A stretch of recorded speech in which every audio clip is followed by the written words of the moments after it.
Kaya nabanggit ko kanina na ang panindigan natin sa doktrina, hindi maaaring i-compromise natin.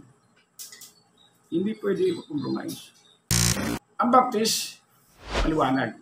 Ang sabi ng mga Baptist, tungkol kay Kristo, He came unto His own, but His own received Him not. But as many as receive Him, to them give Him power to become the sons of God, even to them that believe on His name. So, pag-aralan mo natin, He came unto His own. Sino yung He? Si Jesus Kristo. So, pag-aralan mo yan. Diyan din sa chapter 1, nakalagay doon, in the beginning was the Word, and the Word was with God, and the Word was God. So, ano yung Word? God. Correct? Kahit na sinong tanungin mo marunong sa grammar, kompleto yung sentence na, and the Word was God. Ano nangyari sa Word? Ano yung Word? God. Sa verse 14, and the Word was made flesh. Sa Pilipino, at ang verbo, ano yung verbo? Diyos. So, ang Diyos ay nagkatawang tao. Hindi naman pwede kung totoong tao. Hindi Diyos si Kristo.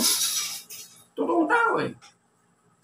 Pero pag pinag-aralan mo hanggang sa Philippians, basahin natin. Philippians chapter 2, verse 5. Basahin mo. Philippians 2 verse 5, Let this mind be in you, which was also in Christ Jesus, who being in the form of God, thought not Form of God. robbery to be equal with God, Kapantay sa Diyos. but made himself of no reputation, Ngunit ito ay hindi niya pinangtanganan na kapantay sa Diyos. and took upon him the form of servant, Kundi ito ay kanyang hinubad at nakitulad sa isang alipin. and was made in the likeness of men. At siya ay nagawa na katulad sa isang tao. And being found in the fashion as a man, he humbled himself and became obedient unto death, even unto death At of the nasumpungan cross. siya bilang isang tao. At naging masunurin siya hanggang sa kamatayan. Tama nga naman. Ang Diyos ay Espiritu. Paano mo may papako sa krus ng Espiritu? Kaya nagkatawang tao yung Diyos. Yan, ito na. Sabi doon, form of God, sino? Si Kristo. Ngayon, sinabi mo na hindi siya Diyos. Ito nga argumento ng mga iglesia. Hindi siya Diyos, kundi nasaan yung Diyos lang. Ngayon, tinanong natin. Sinabi riyan, nag-anyong alipin. Ibig sabihin, nag-anyong tao. Ngayon, kung nag-anyong tao lamang siya, hindi siya tao. Anyong tao lang. Get it?